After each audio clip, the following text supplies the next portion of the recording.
Respected Sri Ramadurai, respected Sri Chandramouli, respected Sri Dilip Ranjekar, respected Dr. S. Parasuraman, Dr. Lakshmi Lingam, distinguished guests, members of the faculty, students and parents. I am indeed privileged to be here this afternoon in your midst as the new campus of the Tata Institute of Social Sciences, Hyderabad, starts functioning. No wonder it is starting from the Abad campus. Abad, as Chandramouli mentioned, stands apart in Andhra Pradesh, and TIS, which really represents convergence of excellence and relevance, is no doubt housed in this very same campus. Well, convergence of excellence and relevance, it says it all. I don't think we need to elaborate on what Tata Institute of Social Sciences has been doing or has plans to do. Your objectives are very clear, and I'm sure that your relevance in Andhra Pradesh and in the country is going to get enhanced by this new campus that is going to come up in Hyderabad. Education, to be relevant, I feel, must have three components, namely a value base, social relevance, and a skill provision. And I think Tata Institute combines all these three qualities that are required for education. The Tata Institute of Social Sciences efforts to maximize teaching results by sharing resources, both physical and virtual, cutting across geographical locations, is indeed a noteworthy feature and will be a value addition to the Hyderabad campus. While all your programs are relevant, I think the master's program on rural development and governance, I feel, is most time relevant today. I would like to share a few thoughts deviating away from Tata Institute's motto of relevance with excellence. It is neither relevant nor excellent, but still I would like to say what I would like to say. Well, today we do find the rural-urban divide is growing, whatever may be our claims to the same. The Dil Mange More tendency of people has been creating this problem, and also the various governmental efforts to sort of give a whole lot of freebies. One of the issues that I would like the Institute to really focus upon is that while social welfare measures are relevant and need to be given to emulate the conditions of the economically dependent category, how do we, over a period, reduce this dependence without the people feeling the impact of it? This is the biggest question that I would like to pose to the Tata Institute. I am sure, sir, with your research, you will be able to tell us how do we go about it. Because there are budgetary constraints in allocating social welfare measures. For example, in the field of education, when we take it, the Andhra Pradesh government does give scholarship to a certain category of students in all colleges, particularly the professional colleges. But this keeps on increasing by the day. If the budget for free education scholarships is going to increase by the day, to that extent, the slice available for other developmental activities and infrastructure projects does get reduced. And the moment you start attacking this, there is going to be a certain measure of discontent. How do we really manage this? How do we ensure that people don't feel discontented? They feel that they have got what they should have got, and now enough is enough, and they should now learn to stand on their own legs and allow the government to sort of divert these resources for other developmental activities. This is the biggest question. Because any social welfare measure, once you have launched it, withdrawing it or reducing it becomes impossible. How do we bring in this change of mindset in the people that you now need to stand on your own legs and you should not complain if this expenditure on your item is reduced, be it education, be it employment, be it paint, whatever you might say. There are so many schemes that we have, social welfare schemes. I'm not saying that there should be no freebies. There can be freebies, but freebies have to stop somewhere. It cannot go on endlessly and to a huge sector. The population keeps growing every day, and the resources are also increasing a day, whereas my revenues are decreasing by the day. It's not that revenues are also increasing, though we might keep claiming it. So when revenues are decreasing, population is increasing, demands are increasing, how do we match this? And how do we bring about this? How do we really answer to this disgruntlement issue? Because the biggest problem that is posed to any government is how do we really reduce the grants that are being given for certain social welfare measures once we have achieved the stated objective. Because I personally feel that every social welfare measure must have an objective laid out to it. And once you reach that objective, you must be able to stop it or reduce it. It can't go on endlessly. Education, yes. Up to a point, we need to educate people. But somebody can't continue his education to the age of 70 and say, I'm continuing my education, so please keep funding me. The purpose of giving scholarship for education is to sort of improve the literacy levels of the masses. But once you're sort of reached a particular level, after that I would expect that everybody will stand on his own legs and become independent and not keep on depending on the government. So also comes various other measures. So this is an area where I would request the Tata Institute to really focus, particularly that you're going to have contribute students to Andhra Pradesh. I do hope that over the next few years, we will have a whole batch of your brilliant students who will come out in the fields and tell us how do we handle this problem.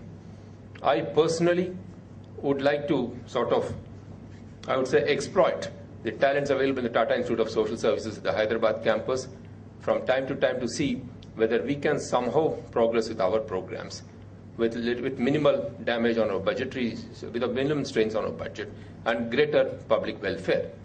How do we provide this? How do we really bring about, how do we really narrow down this rural and urban divide? Because if we are not able to reduce this divide, unfortunately you will find the rural population will start migrating to the urban areas. And that is particularly because with the Sapnon Ka Saudagar that all of us are, we keep giving them all sorts of dreams. And when they come from the rural areas, they're looking at something fantastic. And the moment they come, the first thing that he gets is a culture shock. And thereafter, when he finds that the opportunities available in the urban areas do not match his skills, there is disappointment. And if there is disappointment and discontent, it is going to lead us to other unsavory results.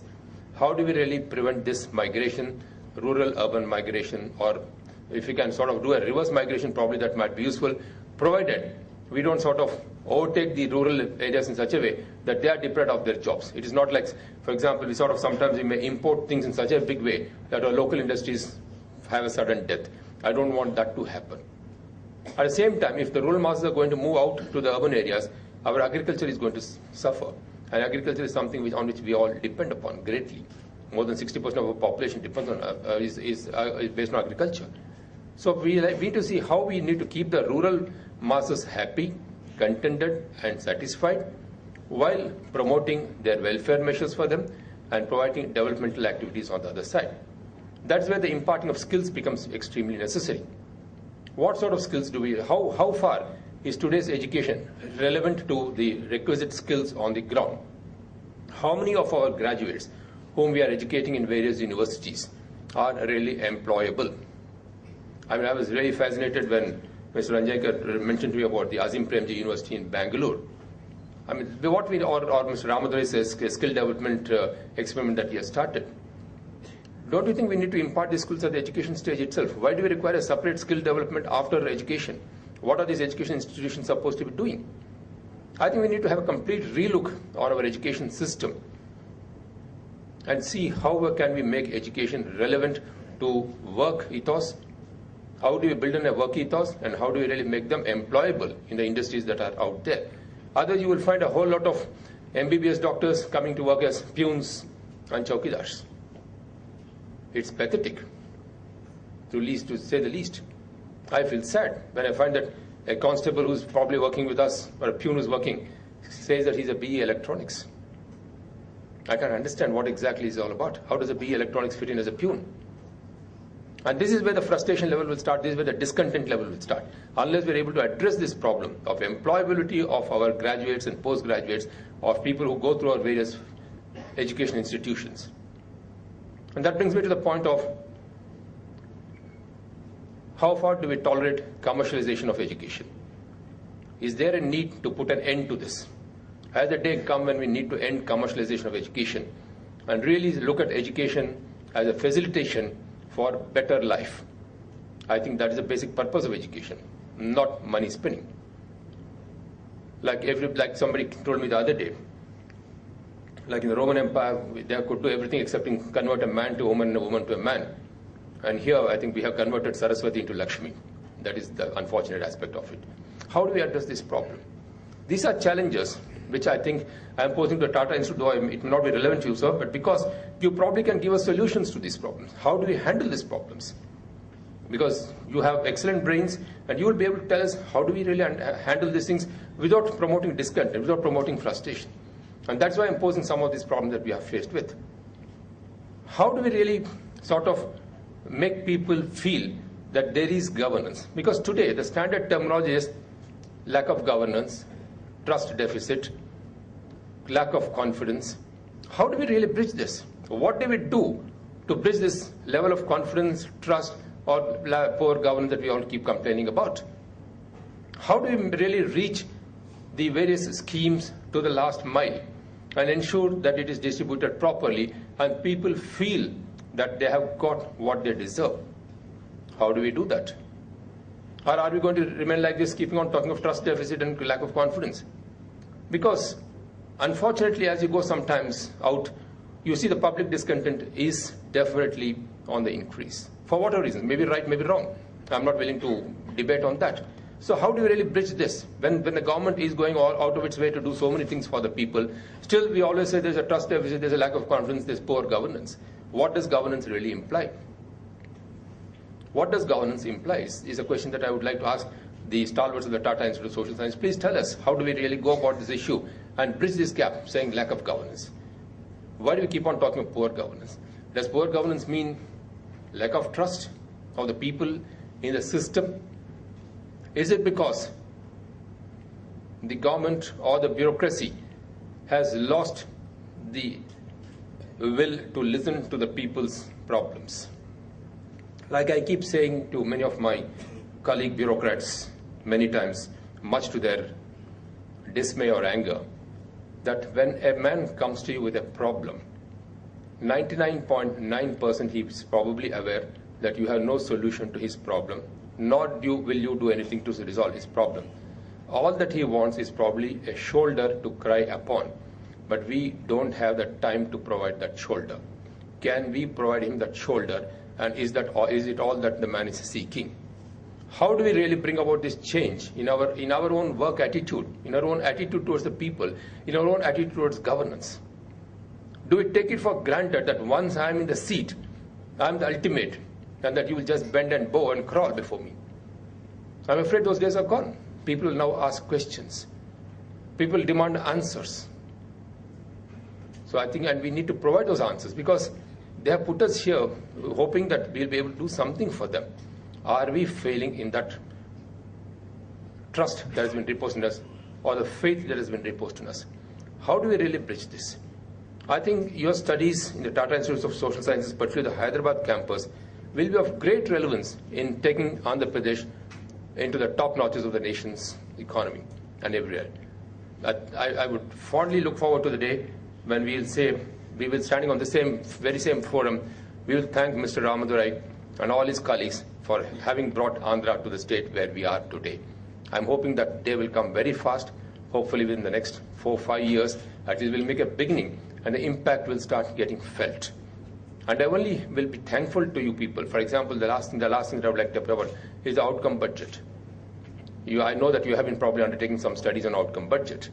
The question is, we have huge budgets every time. What happens to this budget? I have been saying that why not we ask before each fellow comes up with his budget, that he should tell us clearly where will the state stand in 2013 March or April, 1 year from now. What will be the position? Let him give us a presentation and then seek his funds for that. And once the funds are given, let us audit that performance every 3 months, every quarter, half year, to see where have we reached. And next year, let us take in homework and see where have we reached and why have we not reached, and if so, what are the corrections that we need to apply. Can we go in for an outcome budget? How do we go for an outcome budget without displeasing people? That again is a question. I know it's going to hurt many of us. I mean, easy for me to say that because it doesn't hurt me in the least. but I'm sure many people are going to get hit the moment you talk about outcome budget. How do you really make it a painless affair? And many of your solutions, ladies and gentlemen, I understand, may be painful. But this surgery has to be a painless surgery. You may have to give us the anesthesia by which we don't feel the pain, but we are able to get the treatment and we're able to get the remedy. This is what I would look forward to in the Tata Institute of Social Science, the Hyderabad campus. I'm indeed extremely happy that Andhra Pradesh government has chosen to request you to come and be in our state. This is a happening state, and this is a state with a great future. We have miles and miles to go before we sleep. The woods are lovely, dark and deep, and I'm sure that this will help us to move forward in this. Thank you very much for giving me this opportunity.